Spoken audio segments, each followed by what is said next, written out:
ನಮಸ್ಕಾರ. ಮೊದಲಿಗೆ ವಿಧಾನಸಭೆಯ ಕಲಾಪದ ಆರಂಭದಲ್ಲಿ ಸಭಾಧ್ಯಕ್ಷ ಯುಟಿ ಖಾದರ್ ಮಾರ್ಚ್ 18ರಂದು ಕಲಾಪಕ್ಕೆ ನಿಗದಿತ ಸಮಯಕ್ಕೆ ಹಾಜರಾದ ಸದಸ್ಯರ ಹೆಸರನ್ನು ಪ್ರಕಟಿಸಿದರು. ನಂತರ ವಿರೋಧ ಪಕ್ಷದ ನಾಯಕ ಆರ್ ಅಶೋಕ ಬಜೆಟ್ ಮೇಲೆ ಮಹತ್ವದ ಚರ್ಚೆಯಾಗುತ್ತಿದೆ, ಆದರೆ ಸದನದಲ್ಲಿ ಮುಖ್ಯಮಂತ್ರಿಯವರಾಗಲಿ ಉಪಮುಖ್ಯಮಂತ್ರಿಯವರಾಗಲಿ ಇಲ್ಲ. ಬೆಂಗಳೂರು ನಗರ ಅಭಿವೃದ್ಧಿಯ ಬಗ್ಗೆ ಸದನದಲ್ಲಿ ಚರ್ಚೆಯಾಗಿದೆ, ಅದಕ್ಕೆ ಸರ್ಕಾರ ಇನ್ನೂ ಉತ್ತರ ನೀಡಿಲ್ಲ. ಮುಖ್ಯಮಂತ್ರಿ ಹಾಗೂ ಉಪಮುಖ್ಯಮಂತ್ರಿ ಸದನಕ್ಕೆ ಬರುತ್ತಾರೆಯೇ ಎಂದು ಪ್ರಶ್ನಿಸಿದರು. ಆಗ ಸಭಾಧ್ಯಕ್ಷರು ಮುಖ್ಯಮಂತ್ರಿ ಮತ್ತು ಉಪಮುಖ್ಯಮಂತ್ರಿ ಸದನಕ್ಕೆ ಬರುತ್ತಾರೆ, ಅವರೊಂದಿಗೂ ನೀವು ಚರ್ಚೆ ಮಾಡಿ ಎಂದು ಸಮಜಾಯಿಷಿ ನೀಡುವ ಪ್ರಯತ್ನ ಮಾಡಿದರು. ನಿಗದಿತ ವೇಳಾಪಟ್ಟಿಯಂತೆ ಪೂರ್ಣಾವಧಿಯ ಕಲಾಪ ನಡೆಸಬೇಕು, ಯಾವುದೇ ಕಾರಣಕ್ಕೂ ಮೊಟಕುಗೊಳಿಸಬೇಡಿ ಎಂದು ಸಭಾಧ್ಯಕ್ಷರಲ್ಲಿ ಆರ್ ಅಶೋಕ ಮನವಿ ಮಾಡಿದರು. ನಂತರ ಸಭಾಧ್ಯಕ್ಷರು ವಿತ್ತೀಯ ಕಲಾಪದ ಚರ್ಚೆಗೆ ಅವಕಾಶ ಮಾಡಿಕೊಟ್ಟರು. ಈ ವೇಳೆ ವಿ ಸುನೀಲ್ ಕುಮಾರ್ ಬಜೆಟ್ ಮೇಲಿನ ಚರ್ಚೆ ಮುಂದುವರಿಸಿ, ಮುಖ್ಯಮಂತ್ರಿ ಸಿದ್ದರಾಮಯ್ಯ ಅತಿ ಹೆಚ್ಚು ಬಜೆಟ್ಗಳನ್ನು ಮಂಡಿಸಿರುವ, ದೀರ್ಘಾವಧಿ ಮುಖ್ಯಮಂತ್ರಿ ಆಗಿರುವ ಹಾಗೂ ಬಜೆಟ್ ಗಾತ್ರವನ್ನು 4 ಲಕ್ಷ ಕೋಟಿ ರೂಪಾಯಿಗಳಿಗೂ ಮೀರಿ ಹೆಚ್ಚಿಸಿರುವ ದಾಖಲೆ ನಿರ್ಮಾಣ ಮಾಡಿದ್ದಾರೆ. ಹಾಗೆಯೇ ಅತಿ ಹೆಚ್ಚು ಸಾಲ ಮಾಡಿದ ಹಾಗೂ ವಿತ್ತೀಯ ಹೊಣೆಗಾರಿಕೆ ಹೆಚ್ಚಿಸಿದ ದಾಖಲೆಯನ್ನು ನಿರ್ಮಿಸಿದ್ದಾರೆ ಎಂದು ವ್ಯಂಗ್ಯವಾಡಿದರು. ಬಜೆಟ್ನಲ್ಲಿ ಒಟ್ಟು ಅನುದಾನದಲ್ಲಿ 14% ಸಬ್ಸಿಡಿಗಾಗಿ ಖರ್ಚಾಗುತ್ತಿದೆ. ಕರ್ನಾಟಕವನ್ನು ಸಬ್ಸಿಡಿ ರಾಜ್ಯವನ್ನಾಗಿ ಮಾಡಬಾರದು ಎಂದು ಸುನೀಲ್ ಕುಮಾರ್ ಹೇಳಿದಾಗ, ಬಿಜೆಪಿಯ ಇನ್ನೊಬ್ಬ ಶಾಸಕ ಎಸ್ ಸುರೇಶ್ ಕುಮಾರ್, ಹಿಮಾಚಲ ಪ್ರದೇಶದಲ್ಲಿ ಸಬ್ಸಿಡಿಗಳ ಹೊರೆಯಿಂದಾಗಿ ಸರ್ಕಾರಿ ನೌಕರರ ಹಾಗೂ ಜನಪ್ರತಿನಿಧಿಗಳ ವೇತನದಲ್ಲಿ ಕಡಿತ ಮಾಡುವ ಪರಿಸ್ಥಿತಿ ಎದುರಾಗಿದೆ. ರಾಜ್ಯ ಸರ್ಕಾರ ಈ ಬಗ್ಗೆ ಗಂಭೀರ ಚಿಂತನೆ ನಡೆಸಬೇಕಿದೆ ಎಂದರು. ಆಗ ಕಂದಾಯ ಸಚಿವ ಕೃಷ್ಣ ಬೈರೇಗೌಡ ಮಧ್ಯಪ್ರವೇಶಿಸಿ, ಕರ್ನಾಟಕ ಆರ್ಥಿಕವಾಗಿ ಸುಸ್ಥಿತಿಯಲ್ಲಿದೆ, ಜಿಎಸ್ಟಿ ಸಂಗ್ರಹದ ಬೆಳವಣಿಗೆ ದರದಲ್ಲಿ 11% ವೃದ್ಧಿಯಾಗಿದೆ, ತಲಾ ಆದಾಯದಲ್ಲೂ ನಮ್ಮ ರಾಜ್ಯ ದೇಶದಲ್ಲೇ ನಂಬರ್ 1 ಸ್ಥಾನದಲ್ಲಿದೆ, ಸಬ್ಸಿಡಿ ಹಾಗೂ ಗ್ಯಾರಂಟಿ ಯೋಜನೆಗಳನ್ನು ಹಗುರವಾಗಿ ಬಿಂಬಿಸುವ ಅಗತ್ಯ ಇಲ್ಲ, ಉತ್ಪಾದಕ ವಲಯಕ್ಕೆ ಅಗತ್ಯವಾದ ಪೂರೈಕೆಗಳನ್ನು ನೀಡುವುದು ಮತ್ತು ತೆರಿಗೆ ವಿನಾಯಿತಿ ಸೇರಿದಂತೆ ಹಲವು ಸೌಲಭ್ಯಗಳನ್ನು ಒದಗಿಸುವುದು ಒಂದು ರೀತಿಯ ಆರ್ಥಿಕತೆಯಾದರೆ, ಬೇಡಿಕೆ ಆಧಾರಿತವಾಗಿ ಖರೀದಿ ಸಾಮರ್ಥ್ಯವನ್ನು ಗ್ರಾಹಕರಲ್ಲಿ ಹೆಚ್ಚುವಂತೆ ಮಾಡುವುದು ಮತ್ತೊಂದು ರೀತಿಯ ಪದ್ಧತಿಯಾಗಿದೆ. ತಳಮಟ್ಟದಲ್ಲಿ ಬೇಡಿಕೆ ಹೆಚ್ಚಾದರೆ ಉತ್ಪಾದನಾ ವಲಯ ಚೇತರಿಕೆ ಕಾಣುತ್ತದೆ. ಗ್ಯಾರಂಟಿ ಯೋಜನೆಗಳ ಮೂಲಕ ಜನರಿಗೆ ನೀಡುವ ಹಣ ಆರ್ಥಿಕ ಚಟುವಟಿಕೆಗಳನ್ನು ಹೆಚ್ಚಿಸಲಿವೆ ಎಂದರು. ಟ್ಯಾಕ್ಸಿ ಮಾಲೀಕರಿಗೆ ತಮ್ಮ ವಾಹನದಲ್ಲಿ ಪ್ಯಾನಿಕ್ ಬಟನ್ ಅಳವಡಿಕೆ ಮಾಡಿಕೊಳ್ಳಲು 10 ರಿಂದ 15 ಸಾವಿರ ರೂಪಾಯಿಗಳಷ್ಟು ವೆಚ್ಚವಾಗುತ್ತಿದೆ. ಇದನ್ನು ಕಡಿಮೆ ಮಾಡಬೇಕು ಎಂದು ಒತ್ತಾಯಿಸಿದಾಗ ಸಾರಿಗೆ ಸಚಿವ ರಾಮಲಿಂಗಾರೆಡ್ಡಿ, ಈ ಬಗ್ಗೆ ನ್ಯಾಯಾಲಯದಲ್ಲಿ ವಿಚಾರಣೆಯಾಗಿದೆ. ನ್ಯಾಯಾಧೀಶರ ಸೂಚನೆಯ ಮೇರೆಗೆ ಸಾರಿಗೆ ಆಯುಕ್ತರು ಟ್ಯಾಕ್ಸಿ ಮಾಲೀಕರ ಜೊತೆ ಚರ್ಚೆ ಮಾಡಿ ದರ ನಿಗದಿ ಮಾಡಿದ್ದರೆ ಅದಕ್ಕೆ ಎಲ್ಲರೂ ಒಪ್ಪಿಕೊಂಡಿದ್ದಾರೆ ಎಂದು ಹೇಳಿದರು. ನಂತರದ ಚರ್ಚೆಯಲ್ಲಿ ನೆಲಮಂಗಲ ಶಾಸಕ ಎನ್ ಶ್ರೀನಿವಾಸ್, ನಮ್ಮ ಮೆಟ್ರೋ ರೈಲು ಯೋಜನೆಯನ್ನು ಮಾದಾವರದಿಂದ ನೆಲಮಂಗಲದವರೆಗೂ ವಿಸ್ತರಣೆ ಮಾಡಬೇಕು ಎಂದು ಆಗ್ರಹಿಸಿದರು. ವೃಷಭಾವತಿ ವ್ಯಾಲಿ ಯೋಜನೆಯ ಬಗ್ಗೆ ಜನರಲ್ಲಿ ಗೊಂದಲವಿದೆ. ತೃತೀಯ ಹಂತದ ಶುದ್ಧೀಕರಣದ ಮೂಲಕ ಬೆಂಗಳೂರಿನಲ್ಲಿ ಬಳಕೆ ಮಾಡಿದ ನೀರನ್ನು ಪೂರೈಕೆ ಮಾಡಬೇಕು ಎಂದು ಆಗ್ರಹಿಸಿದರು. ಕೊರಟಗೆರೆ ಕ್ಷೇತ್ರದಲ್ಲಿ ಎತ್ತಿನಹೊಳೆ ಯೋಜನೆಗೆ ಅಡ್ಡಲಾಗಿ ಜಲಾಶಯ ನಿರ್ಮಿಸುವ ಯೋಜನೆಯನ್ನು ಶೀಘ್ರವಾಗಿ ಕೈಗೊಳ್ಳಬೇಕು ಎಂದು ಒತ್ತಾಯಿಸಿದ ಅವರು, ರಾಜ್ಯದ ಸರ್ವಾಂಗೀಣ ಅಭಿವೃದ್ಧಿಗೆ ಬಜೆಟ್ನಲ್ಲಿ ಹಲವಾರು ಯೋಜನೆಗಳಿವೆ ಎಂದು ಸಮರ್ಥಿಸಿಕೊಂಡರು. ಆಡಳಿತ ಪಕ್ಷದ ಸದಸ್ಯ ಎಸ್ ಎನ್ ನಾರಾಯಣಸ್ವಾಮಿ, ಕೇಂದ್ರ ಮತ್ತು ರಾಜ್ಯ ಸರ್ಕಾರಗಳ ಸಹಭಾಗಿತ್ವದೊಂದಿಗೆ ಅಭಿವೃದ್ಧಿಗೆ ಕೈಜೋಡಿಸಬೇಕು ಎಂದು ಹೇಳಿದರು. ಈ ವೇಳೆ ಜೆಡಿಎಸ್ನ ಎಚ್.ಡಿ. ರೇವಣ್ಣ, ಕಂದಾಯ ಇಲಾಖೆಯಲ್ಲಿ 2,000 ಕೋಟಿ ರೂಪಾಯಿಗಳಷ್ಟು ಲೂಟಿ ಆಗುತ್ತಿದೆ, ಸಚಿವರು ಪ್ರಾಮಾಣಿಕರಾಗಿದ್ದರೂ ಕೆಳ ಹಂತದಲ್ಲಿ ಅಧಿಕಾರಿಗಳು ಭ್ರಷ್ಟರಾಗಿದ್ದಾರೆ, ಲ್ಯಾಂಡ್ ಮಾಫಿಯಾದವರ ಮನೆಯಲ್ಲಿ ಕುಳಿತು ಭೂಮಿ ದಾಖಲೆ ಮಾಡಿ ಬಡವರಿಗೆ ತೊಂದರೆಯಾಗುತ್ತಿದೆ ಎಂದು ಆರೋಪಿಸಿದರು. ಎತ್ತಿನಹೊಳೆ ಯೋಜನೆಗೆ ಕೆಲವು ಗುತ್ತಿಗೆದಾರರಿಗೆ ಮಾತ್ರ ಬಿಲ್ ಪಾವತಿ ಮಾಡಲಾಗಿದೆ ಎಂದು ಆರೋಪಿಸಿದರು. ಭೋಜನ ವಿರಾಮದ ಬಳಿಕ ಮುಂದುವರೆದ ಕಲಾಪದಲ್ಲಿ ವಿತ್ತೀಯ ಕುರಿತ ಚರ್ಚೆಯಲ್ಲಿ ಹಲವು ಶಾಸಕರು ಭಾಗವಹಿಸಿದರು. ಗ್ರಾಮೀಣ ಅಭಿವೃದ್ಧಿ ಮತ್ತು ಪಂಚಾಯತ್ ರಾಜ್ ಸಚಿವ ಪ್ರಿಯಾಂಕ್ ಖರ್ಗೆ, ಕರ್ನಾಟಕ ಗ್ರಾಮ ಸ್ವರಾಜ್ ಮತ್ತು ಪಂಚಾಯತ್ ರಾಜ್ ತಿದ್ದುಪಡಿ ವಿಧೇಯಕವನ್ನು ಪರ್ಯಾಲೋಚನೆಗೆ ಮಂಡಿಸಿ, ಗ್ರಾಮೀಣ ಸ್ಥಳೀಯ ಸಂಸ್ಥೆಗಳಲ್ಲಿ ಚುನಾವಣೆಯ ವೇಳೆ ಮತಯಂತ್ರಗಳ ಬದಲಾಗಿ ಮತಪತ್ರಗಳನ್ನು ಬಳಸುವ ಸಲುವಾಗಿ ಈ ತಿದ್ದುಪಡಿ ತಂದಿರುವುದಾಗಿ ತಿಳಿಸಿದರು. ಆಗ ವಿರೋಧ ಪಕ್ಷದ ನಾಯಕ ಆರ್ ಅಶೋಕ, ಸುನೀಲ್ ಕುಮಾರ್, ಸುರೇಶ್ ಕುಮಾರ್ ಸೇರಿದಂತೆ ಬಹುತೇಕರು ಸರ್ಕಾರದ ನಿಲುವನ್ನು ಖಂಡಿಸಿದರು. ಕಳೆದ ಚುನಾವಣೆಯಲ್ಲಿ ಮತಯಂತ್ರಗಳ ಮೂಲಕವೇ ಶಾಸಕರಾಗಿ ಆಯ್ಕೆಯಾಗಿ ಆಡಳಿತ ಮಾಡುತ್ತಿದ್ದಾರೆ, ಈಗ ಮತಯಂತ್ರಗಳ ಮೇಲೆ ವಿಶ್ವಾಸವಿಲ್ಲ ಎಂದು ಮತಪತ್ರಗಳ ವ್ಯವಸ್ಥೆಗೆ ಪರಿವರ್ತನೆಯಾಗುತ್ತಿರುವುದು ಸರಿಯಲ್ಲ ಎಂದು ಆಕ್ರೋಶ ವ್ಯಕ್ತಪಡಿಸಿದರು. ಸಮರ್ಥನೆ ನೀಡಿದ ಸಚಿವ ಪ್ರಿಯಾಂಕ್ ಖರ್ಗೆ ಮುಂದುವರೆದ ರಾಷ್ಟ್ರಗಳು ಕೂಡ ಮತಯಂತ್ರಗಳ ಬದಲಿಗೆ ಮತಪತ್ರಗಳಿಗೆ ವಾಲಿವೆ ಎಂದು ಸಮರ್ಥನೆ ನೀಡಿದರು. ಕಾನೂನು ಮತ್ತು ಸಂಸದೀಯ ವ್ಯವಹಾರಗಳ ಸಚಿವ ಎಚ್.ಕೆ. ಪಾಟೀಲ್ ಸಚಿವ ಪ್ರಿಯಾಂಕ್ ಖರ್ಗೆ ಅವರಿಗೆ ಧ್ವನಿಗೂಡಿಸಿದರು.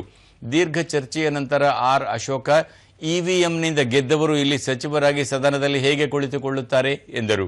ಇದು ಆಡಳಿತ ಮತ್ತು ಪ್ರತಿಪಕ್ಷಗಳ ನಡುವೆ ಮಾತಿನ ಚಕಮಕಿಗೆ ಕಾರಣವಾಯಿತು. ಆರ್. ಅಶೋಕ ವಿಧೇಯಕದ ಪ್ರತಿಯನ್ನು ಹರಿದು ಗಾಳಿಗೆ ತೂರಿದರು ಮತ್ತು ತಮ್ಮ ಸದಸ್ಯರೊಂದಿಗೆ ಸಭಾತ್ಯಾಗ ಮಾಡಿದರು. ನಂತರ ಸಭಾಧ್ಯಕ್ಷರು ವಿಧೇಯಕವನ್ನು ಧ್ವನಿಮತಕ್ಕೆ ಹಾಕಿದಾಗ ಅಂಗೀಕಾರವಾಗಿದೆ ಎಂದು ಘೋಷಿಸಿದರು. ನಂತರ ಪ್ರಶ್ನೋತ್ತರದಲ್ಲಿ ಹಲವು ಶಾಸಕರು ಕೇಳಿದ ಪ್ರಶ್ನೆಗೆ ಸಚಿವರು ಉತ್ತರ ನೀಡಿದರು.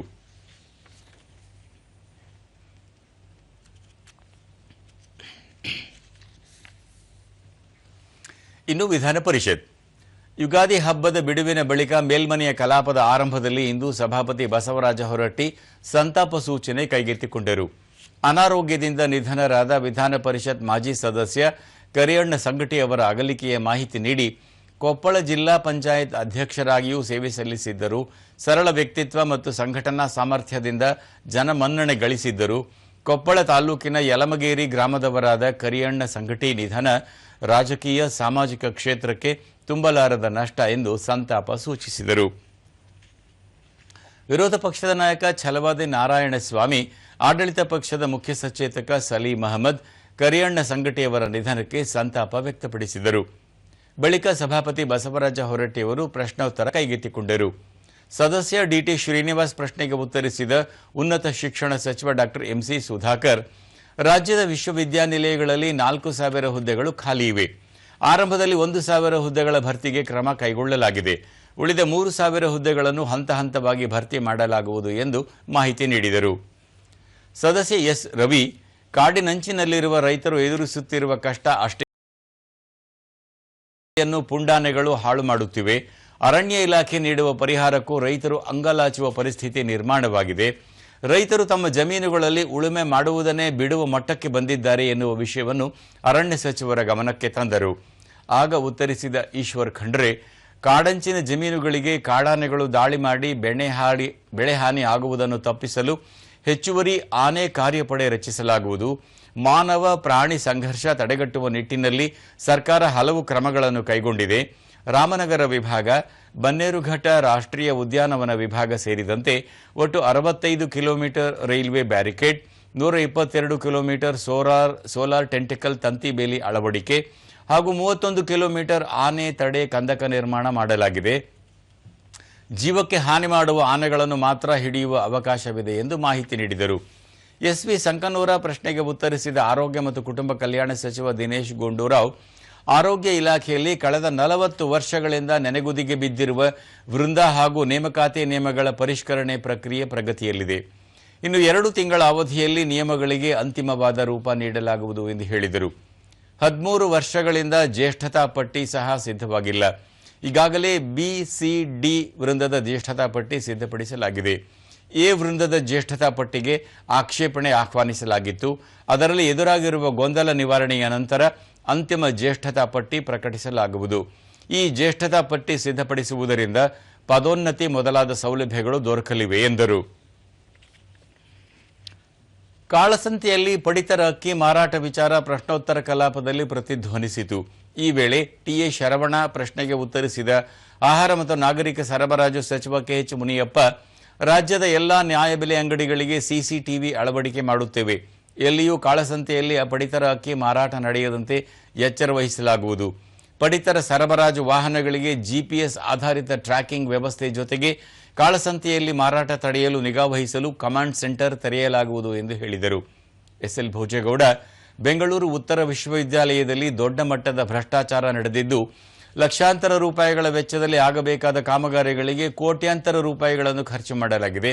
ಇದರ ವಿರುದ್ಧ ನಡೆಸಲಾದ ತನಿಖಾ ವರದಿಯ ಬಗ್ಗೆ ಉಲ್ಲೇಖಿಸದೆ ಕೇವಲ ಅಲ್ಲಿ ನಡೆದಿರುವ ಭೌತಿಕ ಕಾಮಗಾರಿಗಳ ವಿವರ ನೀಡಿ ಕೈ ತೆಳೆದುಕೊಂಡಿದೆ ಎಂದು ಅಸಮಾಧಾನ ವ್ಯಕ್ತಪಡಿಸಿದರು. ಬೆಂಗಳೂರು ಉತ್ತರ ವಿಶ್ವವಿದ್ಯಾಲಯದಲ್ಲಿ ಲೈಬ್ರರಿ ಆಟೋಮೇಷನ್ ತಂತ್ರಾಂಶಕ್ಕೆ 1.5 ಕೋಟಿ ರೂಪಾಯಿ ವ್ಯಯಿಸಲಾಗಿದೆ. ವಾಸ್ತವಿಕವಾಗಿ 4 ರಿಂದ 5 ಲಕ್ಷ ರೂಪಾಯಿ ವೆಚ್ಚದಲ್ಲಿ ಈ ತಂತ್ರಾಂಶ ದೊರಕುತ್ತದೆ. 20 ಲಕ್ಷ ರೂಪಾಯಿಗಳಲ್ಲಿ ಕಲ್ಪಿಸಲಾಗುವ ವೈಫೈ ಸೌಲಭ್ಯಕ್ಕೆ 2.5 ಕೋಟಿ ರೂಪಾಯಿಗಳನ್ನು ವ್ಯಯಿಸಲಾಗಿದೆ.